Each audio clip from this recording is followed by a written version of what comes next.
Catatan bawah tanah episode ke-8. Berbohong, bagaimana dan mengapa? Apakah Anda pernah berbohong? Atau apakah Anda pernah dibohongi atau ditipu? Kata berbohong memiliki beberapa padanan seperti menipu, berdusta, mengelabui, memanipulasi, membual, merekayasa, melakukan disinformasi atau menyesatkan. Definisi berbohong. Apa itu berbohong? Menurut Kamus Besar Bahasa Indonesia, istilah bohong diartikan sebagai tidak sesuai dengan hal yang sebenarnya, dusta atau palsu. Sementara berbohong diartikan sebagai menyatakan sesuatu yang tidak benar. Kebohongan adalah pernyataan yang tidak benar, terutama dengan maksud untuk menipu orang lain, seringkali dengan niat lebih lanjut untuk menjaga rahasia atau reputasi, untuk melindungi seseorang atau untuk menghindari hukuman atau penolakan atas suatu tindakan.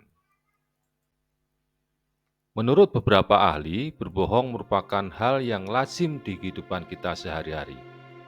Penipuan dan ketidakjujuran diyakini adalah bagian dari apa yang membuat kita menjadi Homo sapiens. Sesungguhnya berbohong mungkin telah memberikan keuntungan evolusioner bagi manusia.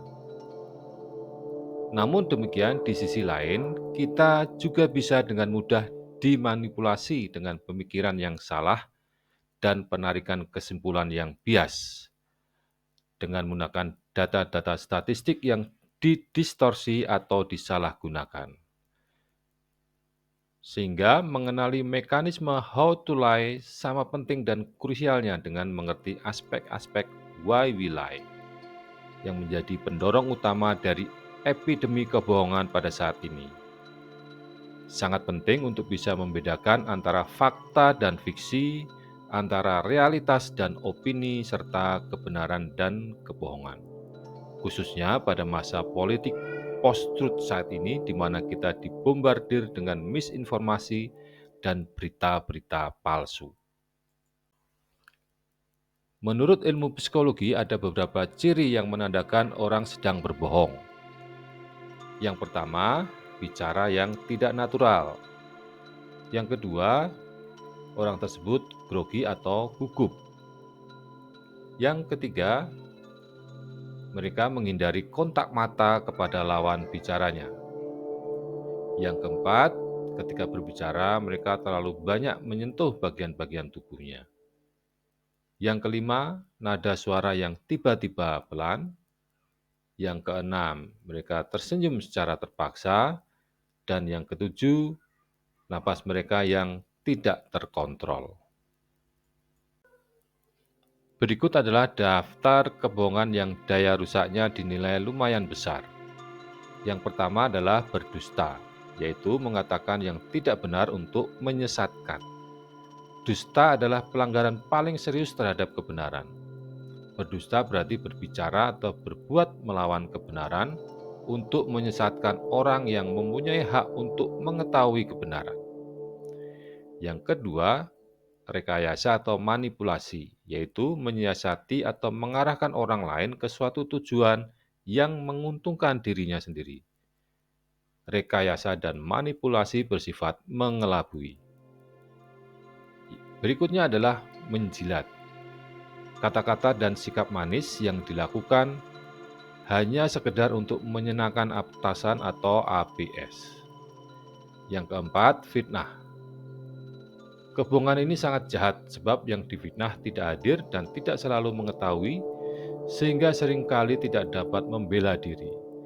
Fitnah dapat berkembang tanpa saringan. Mengapa kita berbohong?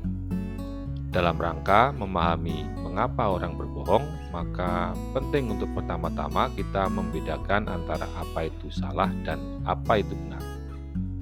Aristoteles mendefinisikannya sebagai berikut. Sesuatu yang demikian dikatakan tidak demikian atau mengatakan sesuatu yang tidak demikian padahal demikian, itu disebut salah. Sementara kebenaran adalah ketika sesuatu yang demikian dikatakan demikian, atau sesuatu yang tidak demikian dikatakan tidak demikian. Jadi secara mudahnya kita pertimbangkan bahwa menurut Aristoteles kebenaran merupakan suatu pendekatan fungsional atas realitas. Pertimbangan tersebut kemudian membawa pada pertanyaan selanjutnya. Apa itu realitas? Jadi kita mencoba untuk membahas tentang mekanisme mengapa berbohong begitu lazim dan mengapa orang mudah percaya pada kebohongan dari beberapa perspektif. Di sini kita akan membahas tentang kebenaran dan kebohongan dalam kaitannya dengan realitas. Merujuk pada Yuval Noah dalam bukunya Sapien, realitas memiliki 3 lapisan. Yang pertama adalah realitas objektif. Yang kedua, realitas subjektif. Dan yang ketiga, realitas intersubjektif. Yang dimaksud dengan realitas objektif adalah seperti pohon, gunung, dan yang lain-lain, segala sesuatu yang ada apa adanya di alam. Sementara realitas subjektif seperti rasa, sakit, tidak suka, emosi, dan lain-lain, segala sesuatu yang dirasakan oleh individu tapi tidak dirasakan oleh individu lain. Sementara realitas intersubjektif seperti uang, kebenaran, keyakinan, mitos, dan lain-lain yang merupakan hasil konstruksi imajinasi kolektif manusia. Sedikit dibahas mengenai intersubjektivitas. Intersubjektivitas didefinisikan sebagai kesepakatan masyarakat mengenai definisi bersama atas suatu konsep. Ia juga untuk merujuk pada akal sehat, common sense. Jadi, realitas intersubjektif hanya ada dalam pikiran manusia dan memiliki kekuatan melalui keyakinan kolektif.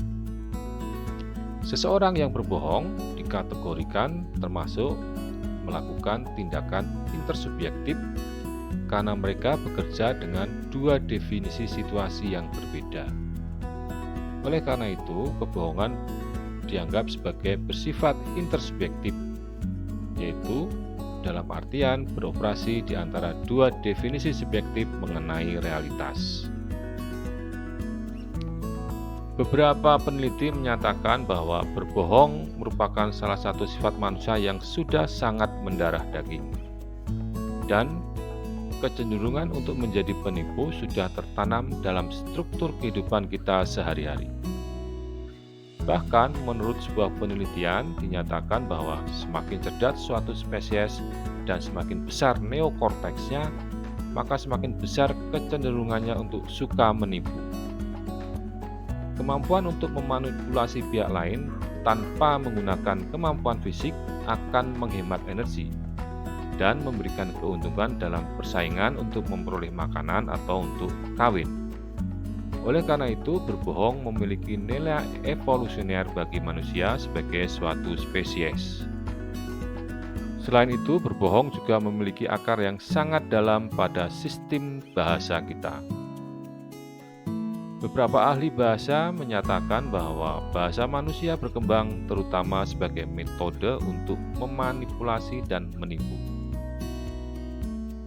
Diyakini bahwa bahasa dirancang secara kolektif menjadi alat perintah imajinatif, dan dongeng memungkinkan terjadinya pertukaran pengalaman nyata dalam kehidupan sehari-hari dengan pengalaman imajinatif yang dikonstruksi menggunakan bahasa, yang pada gilirannya menciptakan ruang bagi munculnya kebohongan dan dusta. Nampak bahwa berbohong dan bahasa secara bersama berkembang membentuk kemampuan imajinasi, pengetahuan, dan interaksi sosial kita. Lebih lanjut diyakini bahwa jika manusia tidak menggunakan pengetahuannya untuk berbohong, maka beberapa karakteristik unik kita justru tidak akan berkembang sebagaimana saat ini. Ada sebuah penelitian yang menyatakan bahwa salah satu tonggak pencapaian utama dalam perkembangan seorang anak adalah kemampuan untuk berteori tentang pikiran anak lain. Teori pikiran ini merupakan kondisi penting untuk merencanakan dan melakukan kebohongan. Teori itu berbunyi sebagai demikian. Aku tahu apa yang kamu tidak tahu tentang apa yang aku tahu. Oleh karena itu, aku dapat menipumu. Selain itu, beberapa fungsi di otak juga memainkan peranan penting. Untuk berbohong secara meyakinkan dibutuhkan kemampuan dalam mengontrol bicara, ekspresi muka, dan bahasa tubuh, serta kemampuan berpikir secara abstrak dan strategis. Kemampuan kognitif ini merupakan aspek yang sangat dibutuhkan agar berhasil dalam interaksi sosial dan menjadi keahlian penting untuk dapat bertahan hidup dalam proses evolusi Homo sapiens. Namun demikian, ironisnya, berdasarkan penelitian yang sama justru ditemukan bahwa kapasitas manusia untuk tidak jujur merupakan sesuatu hal yang sama mendasarnya dengan kebutuhan untuk dipercaya oleh orang lain yang membuat orang takut ketahuan berbohong. Beberapa peneliti berusaha untuk menjelaskan mengapa orang mudah untuk dibohongi. Menurut teori truth default-nya Levin, orang suka berasumsi orang lain jujur dan dengan sendirinya diharapkan tidak akan berbohong. Hal ini disebabkan oleh pengetahuan yang kita gunakan untuk mengarungi dunia ini datang dari apa yang telah dikatakan oleh orang lain. Tanpa adanya kepercayaan dalam berkomunikasi, maka kita tidak akan mampu membangun suatu hubungan sosial, sehingga ada sikap asal keuntungan jangka panjang. Karena percaya sesuatu lebih besar daripada kerugiannya, maka kebohongan dapat ditolerir, sehingga pembohong memperoleh keuntungan. Ia tetap dapat diterima di masyarakat kita. Kelemahan kita sehingga mudah percaya pada kebohongan juga berakar pada bias kognitif dan pemikiran salah. Kita cenderung menganggap suatu informasi adalah benar jika informasi baru tersebut konsisten dengan keyakinan kita sebelumnya. Kita juga cenderung mencari argumen-argumen yang mendukung konklusi yang ingin kita percaya menjadi lebih kuat, ketimbang mencari argumen-argumen yang akan melemahkan konklusi kita yang tidak kita yakini. Akibat pemikiran itu, kita mungkin akan tersangkut pada keyakinan-keyakinan yang salah, bahkan ketika ada bukti-bukti jelas yang bertentangan dengan hal itu. Lebih lagi, ketika orang-orang yang percaya pada informasi salah itu dilawan dengan bukti-bukti ilmiah, akan timbul efek bumerang di mana orang tersebut tidak merubah pemikiran mereka, tetapi justru menjadi lebih yakin terhadap keyakinan mereka yang salah.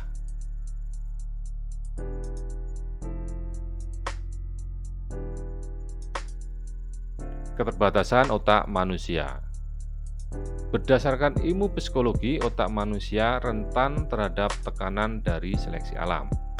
Hal tersebut menunjukkan keterbatasan otak manusia yang harus beradaptasi, menyimpan, memproses bermacam jenis informasi. Menghadapi begitu banyak data, otak kita sering kewalahan. Oleh karena itu, otak kita berkembang untuk menggunakan jalan pintas atau cognitive shortcut, seperti bias kognitif, pemikiran salah, atau coping mekanisme, untuk membuat keputusan cepat dan mengurangi beban pikiran, khususnya ketika kita menghadapi konflik keyakinan. Menyadari akan keterbatasan otak kita, maka kita harus memahami kecenderungan pikiran kita terhadap kesalahan tertentu dalam memproses informasi. Sebagai konsekuensi dari proses evolusi kita sebagai manusia, kita memiliki kebiasaan untuk cepat percaya dan berpikir pendek. Skeptis dan berpikir kritis bukanlah sifat alamiah kita. Oleh karena itu, kita harus menjaga kewaspadaan dan melawan bias kognitif kita agar tidak mudah tertipu. Sejak munculnya bahasa dan imajinasi dalam kecerdasan kita, manusia telah menceritakan berbagai kisah atau dongeng untuk memberikan arti serta membantu mereka dalam memahami lingkungan hidupnya.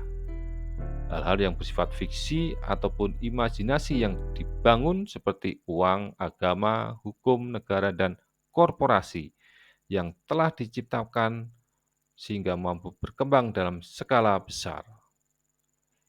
Kemampuan untuk menciptakan realitas baru melalui tindakan-tindakan kolektif ini memisahkan manusia dari binatang lain.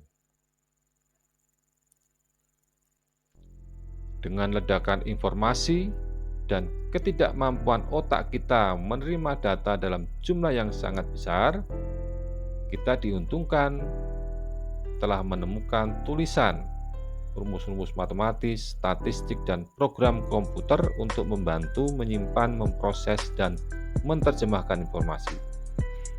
Namun anehnya otak kita masih lebih menyukai cerita dan persepsi visual.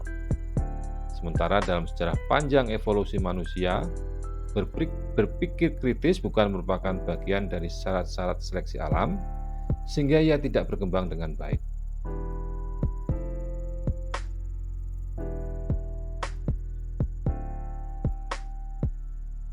Kebohongan serta penyangkalan, teori konspirasi, hoax telah merebak di internet, bahkan di media-media utama kita, karena lemahnya critical thinking kita. Kemampuan kita yang terbatas untuk membedakan antara kebenaran dan kepalsuan membahayakan masyarakat kita. Realitas introspektif yang penuh tipuan akan berdampak negatif terhadap realitas objektif di masa depan. Oleh karena itu, kita harus selalu waspada untuk mengatasi bias-bias pikir kita dan mengejar kebenaran objektif.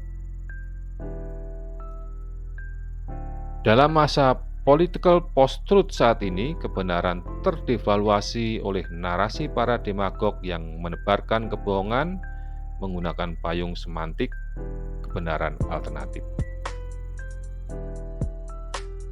Selalu sadar dan waspada, tidak semua orang baik di luar sana.